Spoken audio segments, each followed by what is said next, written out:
Hello everyone, my name is Marek Nosławski and today I'm going to tell you about penetration testing from the perspective of penetration tester and some mistakes or sins that are made by, not by pentester itself, but people that are around the pentests.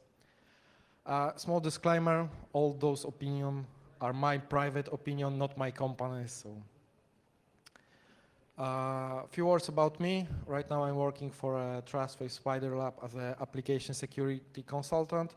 I'm also OWASP Poland chapter member, board member, and I'm doing the penetration test with 6 years. Previously I was working also in IT, but not the security. Okay, some definition on the beginning. What is a vulnerability assessment? It's a process when you identify and quantify vulnerabilities with the system. And what is the penetration test? I won't read it.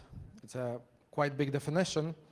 But what is important if you compare this definition to vulnerability assessment, there are 2 points that are worth to mention. The penetration test contains active analysis and active exploitation. With those 2 factors, you cannot say that you had a pen test. You had a vulnerability assessment, scanning or whatever, but not a pen test. Nice quote. If you fail the penetration test, so if you've got like findings in your report, then you know that you have a problem.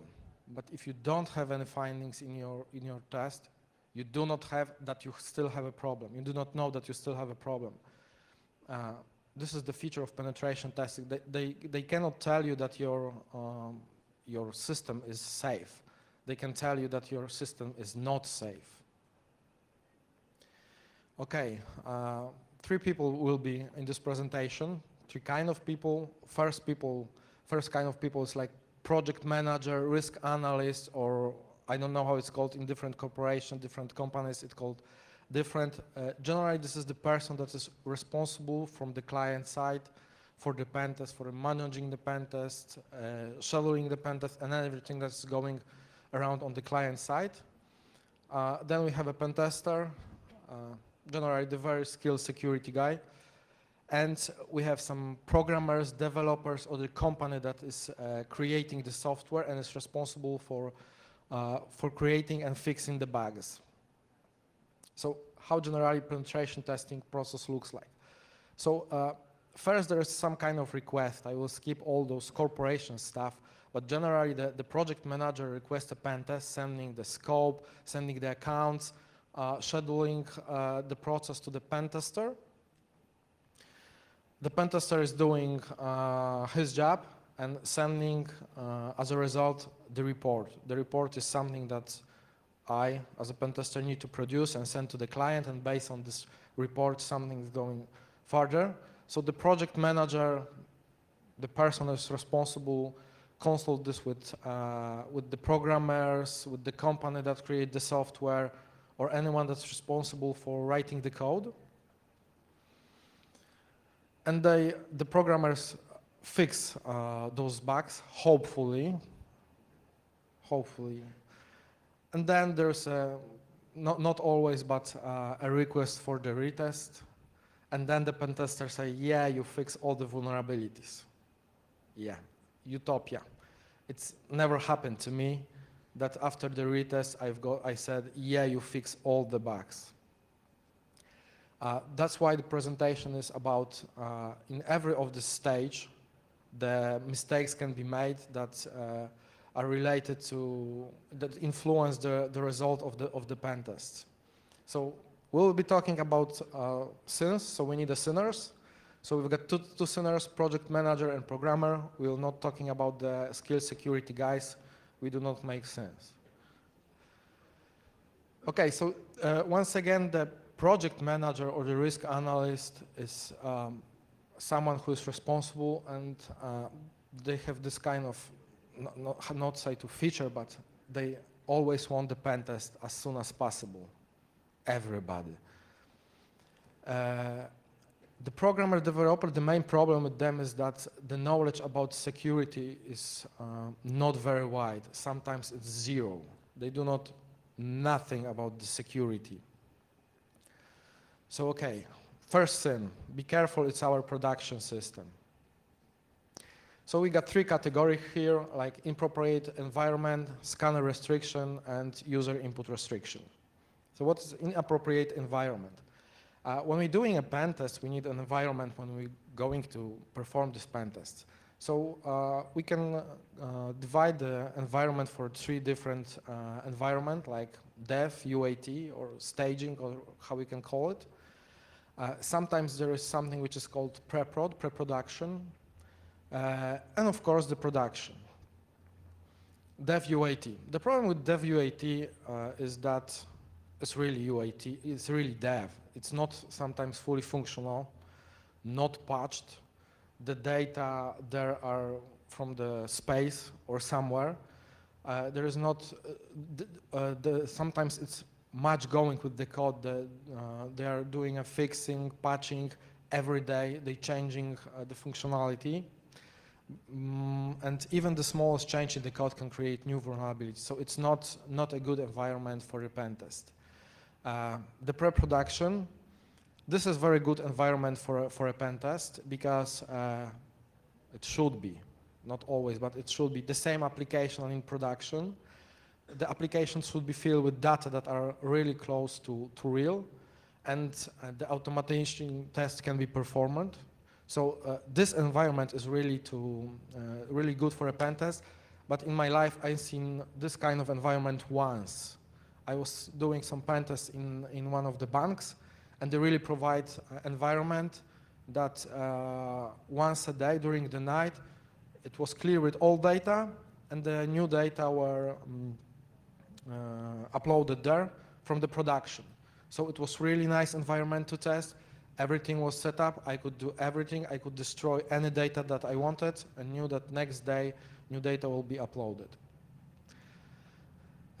Production. Personally, I like doing tests on the production, but the guys that are responsible for the risk sometimes get heart attacks, what we are doing, because not every environment is prepared for pen testing in the production. And there are some other restrictions, like we cannot perform automating test, you need to perform it during these hours, you've got only 5 hours per day, etc., so not very good.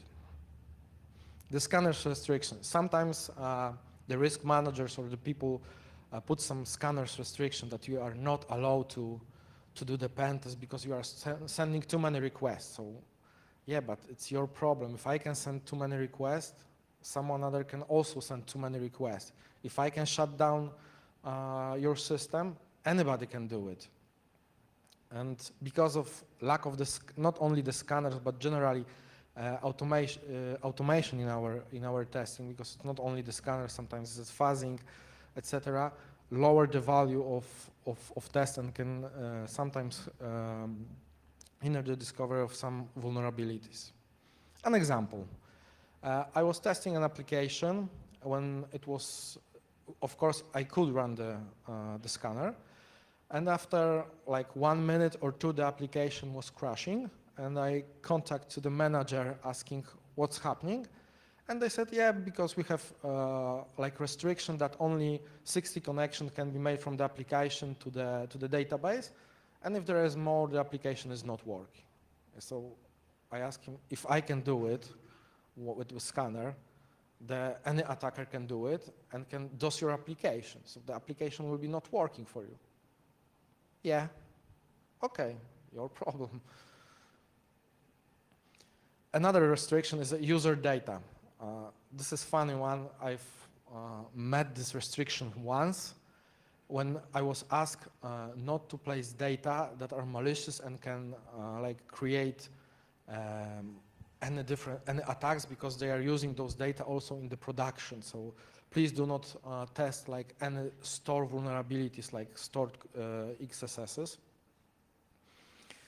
So we said, okay, we will not be trying to place malicious code like in the fields when can be safe in the database. So we'll be doing like in the search or anywhere else that can be only reflected. But we figure out that all requests that are sent by the search functionality are stored in the administration logs. and every XSS that we try during the search process was not working in us, but execute on the admin side. And I was really pissed off of this. Yeah, but this something's happening. Okay, another one. My Nessus is better than yours. Something that risk analysts and people that are responsible for pen testing love. Scanners. Scanners sometimes are treated as a penetration test, really. Sometimes people think that if they run the scanner, it will be the same as someone is working on it, and they think that the scanners looks like a one big button when you place your URL and then you hack the application and you've got all those nice findings. No, it's not true. Scanners should be treated only as a supporting tools for a penetration testing. And I was trying to find something similar, some tool that you can compare to scanners, and Chainsaw is very good tool to compare. I will tell you why. Because to run the Chainsaw, you need some skills. If you've got a good skill, high-level skill with the Chainsaw, and you have additional small tool, you can do something like that. It's an ice sculpture. So if you really know how to use a Chainsaw, you can do it like this. Let's see if it works. But if you do not have the skills, you are doing like this.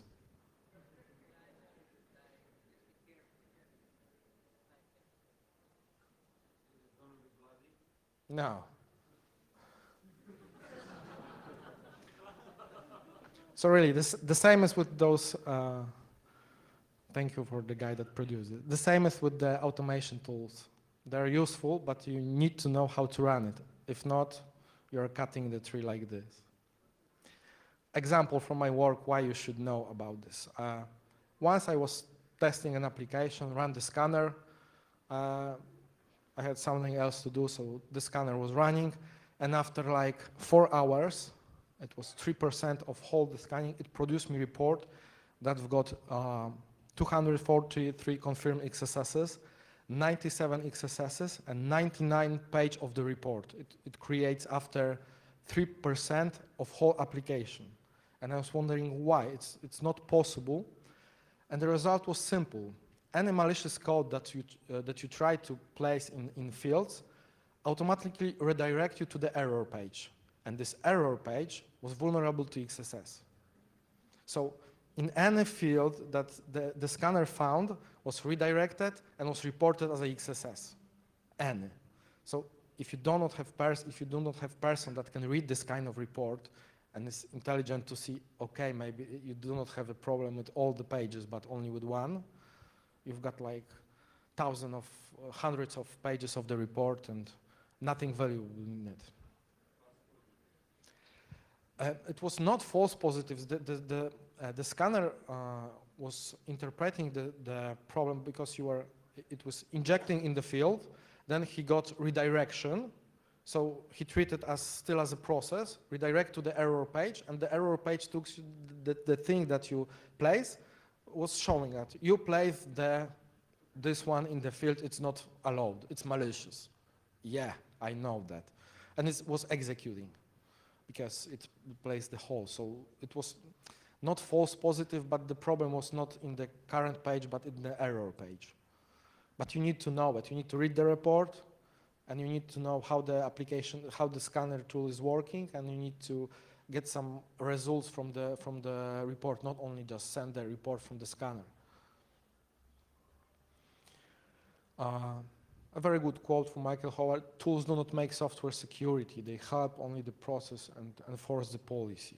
So it's very important. The third one, do you have a moment I need a pen test? Project managers love this kind of stuff, like, yeah, I need to do a pen test, and the application is going in 1 week to the production, so we need to like 2 days to fix the findings that you've got, so like 3 days is enough or not? No. But yeah, the problem is that the people that arrange the schedule, the pen tests, sometimes do not know that it's time consuming and it requires a time. Of course, it all depends what kind of application is that, how big is it, because sometimes the web applications are really, really, really big. And you need to also remember that an attacker that tries to hack into your operation has unlimited amount of time.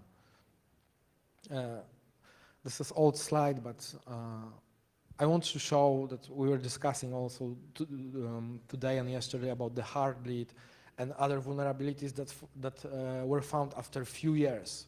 So we need to remember that if the pentester have 1 week, and some vulnerabilities can be there like for years. So let's give him a time. We need to adjust the time to what we need to achieve. Another one, you can use only red crayon. Why I called it is like from my childhood when we were drawing and you do not have all the crayons, so you use only one color to paint all the things like sun, clouds, and everything was in one color. And it's the same. It's like when we've got inappropriate scope, we skip some functionalities or we are missing of data. Inappropriate scope is when the project manager, the risk manager are trying to create the scope that it's not the whole system.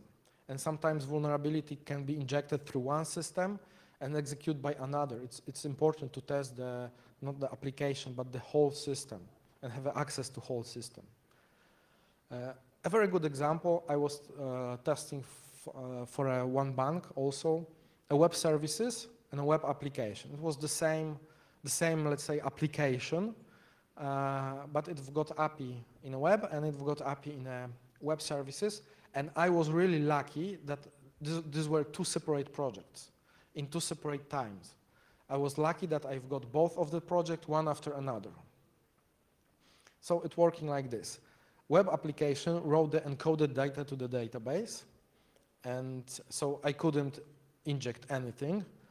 And when I was testing the web services, I found out that web services encoding the data before they are sent back to web services. So there was an application server encoding the data and sent to me. And what's happened? I was able to, using web services, inject the malicious code, inject the XSS to the database and read it in the web application. Because I was doing the web application after web services, I found that bug. If I was doing opposite, I would never found it. Because first I need to inject the malicious code to the database and then it read. Yeah, and this really happened. If I test it on the other side, it won't execute it, I wouldn't found it. Another problem is skipping some functionalities. So there are systems when someone is telling us, yeah, you know, this part is not ready, don't test it. We will test it further. So it's not a good idea to skip this part of the application and then test it only this part of the application because they are integrated. It's the same system as in the previous slide. It's working as a one and it should be tested as a one.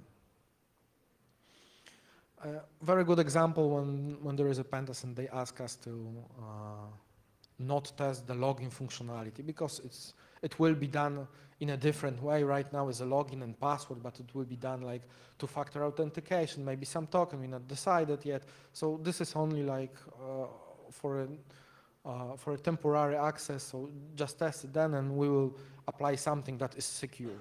Yeah, but not only system itself, but also the implementation is important.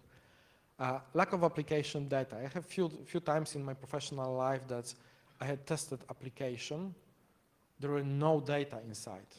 It's a problem for us because sometimes you can upload or create some crap data, and sometimes you need the data that are real.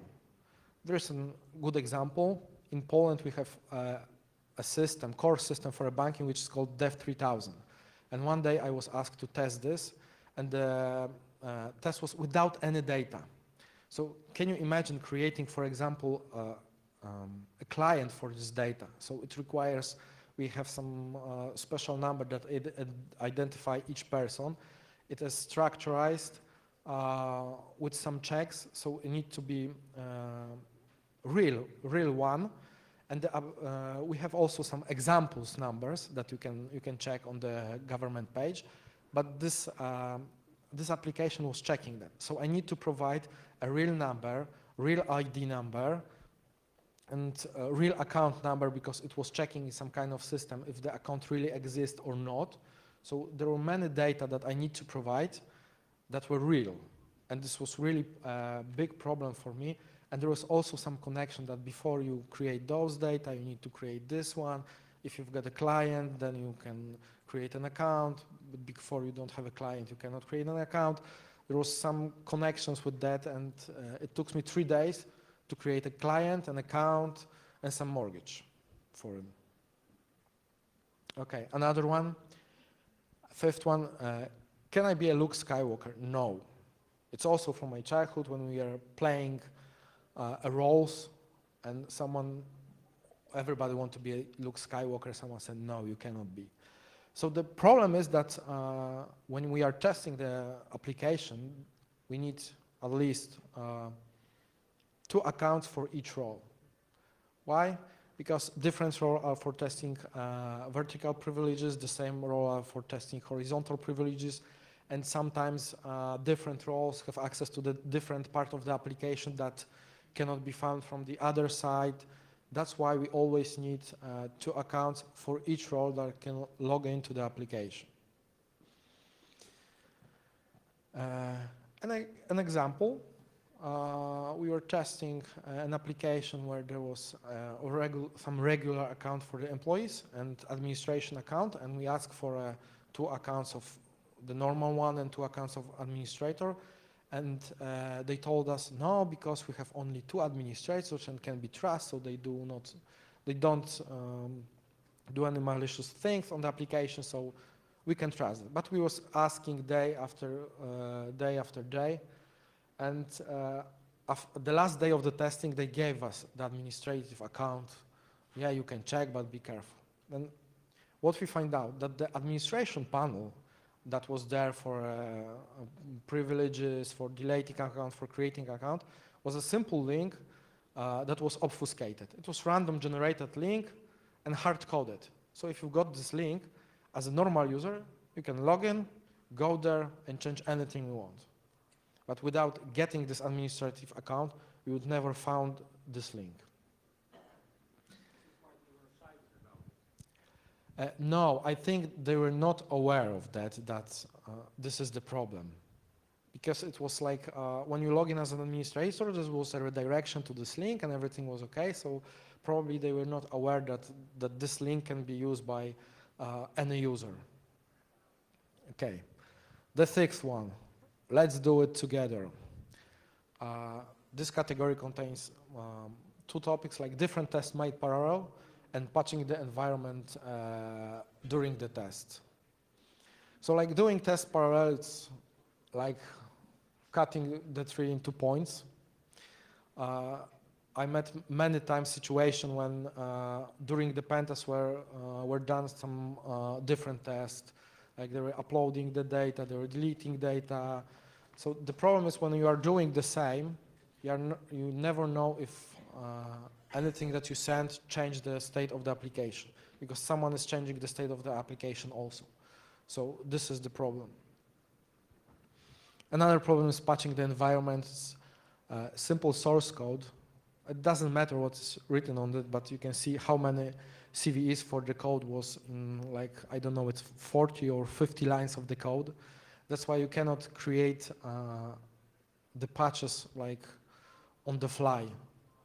Wait for the pentest report, sit on there, think how you can do it, and then create normal patch, because even the simplest patch that is not created properly contains more vulnerabilities in it. Okay, the last one, it's something which is called post-production. So we will be talking about this scene is made generally by the programmer, so someone that is fixing the code, and it contains like user data filtering, my application is not internet facing, and prove it. User data filtering, I just placed it here, a few examples of payloads that can be used for testing XSS. It's taken from some kind of site, but it shows how many different payloads can test one vulnerability. And the problem here, the problem here is that I met many times people that are trying to filter my payloads. Not they trying to resolve the problem, but trying filtering the payload. Like, for example, they cut the word alert. So I send to them that you have a problem. You've got the payload. Fix it. You cannot do this. Okay, please retest. I retested. Yeah, they cut the word alert. So I use the word prompt and send to them. And next time they send back, okay, they cut alert, they cut prompt. No, they cut JavaScript. Jesus, okay, so they just JavaScript colon. So I place JavaScript space colon, send to them. Okay, so they cut tag image. Jesus. So I sent with, I don't remember, with a tag or something like this. And this was 6 iterations of this before they fix it correctly. And each time I wrote them filter those 4 characters. Cut them. Nothing more. Not the alert, not the prompt, but only the 4 characters that's responsible. I was guessing. Around 90% of XSSs are caused because of those 4 characters are not filtered. Nothing more. The rest are related either to UTF encoding or injection directly to JavaScript. So, but it's rare, but those 4 characters are responsible for 90% of XSS I found, nothing more. Another problem, sometimes when we are saying that, yeah, you have a problem, it's XSS, it's SQL injection, we get response, yeah, but my application is not internet facing, why do I fix this? Or please lower the value of the SQL injection. It's not a problem for us, it is used by 5 administrators only. So what is the problem? And the problem is that if it's not directly internet facing, we've got different type of access like phishing, farming, whaling. It's a very popular test that one guy from Poland did as a testing for phishing. He creates some special USB sticks that contains a malicious code and like 10 of them, and drop it in the place when the administrator went for a smoke. You know, so someone was grabbing this and one of the administrators tried to see what's inside, right? So even if the application, even if the computer is not connected facing, you always can find a way that you can get inside. Or the one of I really like was when in company, someone left the CD with like incomes 2010 and leave it. And someone grab it and run it inside the PC. So we have scam emails, etc., etc. So that the application is not internet facing is not the solution. A small example, and everybody knows about those RSA company that was attacked, but it's a good example. The server that were attacked, they were not directly connected to the internet. They were connected to the internal network. Someone sent a mail, someone opened it, they were waiting for a password, then they log into the domain controller, blah, blah, blah, blah, blah. But it shows that it's not always need to the server or the application be connected to the internet to hack to it. The last one that I really like, it's something that I call it proof. Why I place those car parts, because if you are going with the car to your mechanical and he's saying your brakes are ending, you need to change it, you change it. If he said your oil is old, you need to change it. So why, if we are doing a pen test and we are providing, you have SQL injection, it's a high vulnerability. You can do a lot of this. Yeah, prove it. I know that I was working several years. I know, yeah, but prove it. We do not have a problem with that, or XSS. This is of course, if you pay us, we will prove it. It's not a problem. But pay us extra for just providing you a special attack that you will see that everything is vulnerable. This is the same problem with high management and all those C persons that they don't believe in technical details. You are talking with them and they do not believe. You've got SQL injection, you can get to the database, you can do anything you want. And he's saying, yeah. I can read your previous salary. Okay, we need to fix that. It was the same with other guy when we said, yeah, you've got XSS, you can hack to your computer, but yes, I know that. I can read your Outlook. Ah, okay, fix it. Let's go with that, yeah. So sometimes the problem that some people do not believe us, like maybe not believe, but they are not technical to understand what we are saying, and some people are trying to be too more technical that try us to prove that, create a whole campaign that shows that, yeah, we can break to the computer of your account manager or someone else. How we can mitigate those problems? So I think the only one way is education.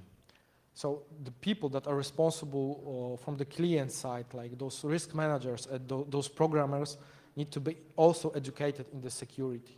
I met the guys that were writing a web application and they didn't know what XSS is. They do not understand the idea of this vulnerability. So we need to send them a link in Wikipedia, then they read the link. We need to explain them where is the bug, and this really happened. So also the risk managers, sometimes they are reading the reports and they do not believe what is said that, or do not know what is said that. Yeah, once I met the risk analyst that asked me, you know, the high value of this vulnerability is not very good. Can you change it to medium?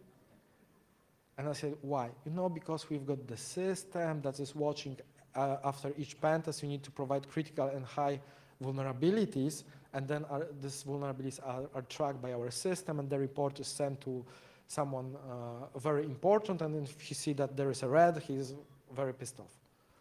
And if you change it to medium, then we don't need to put to the system. Okay, but you still have a problem. Yeah, but it's not my problem. My problem is to do not have any vulnerabilities in the system. Okay. There are many resources available on the internet. You can find many interesting things on a OWASP web page. There is a OWASP application security verification standard process.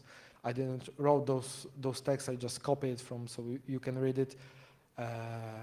There is other OWASP testing guide version 4 recently was published. It's not like a pen testing framework, but it contains good practices, a description of the attacks, of type of vulnerabilities. So it's very good start if you do not know anything about testing or about vulnerabilities that can be found. Very good document to read. And of course, many more. So if you have someone that is not educated, send him, tell him that if you are working for a security and doing the pen test, you need to know something about this. Thank you very much. Any questions? No questions, no answers. Thank you.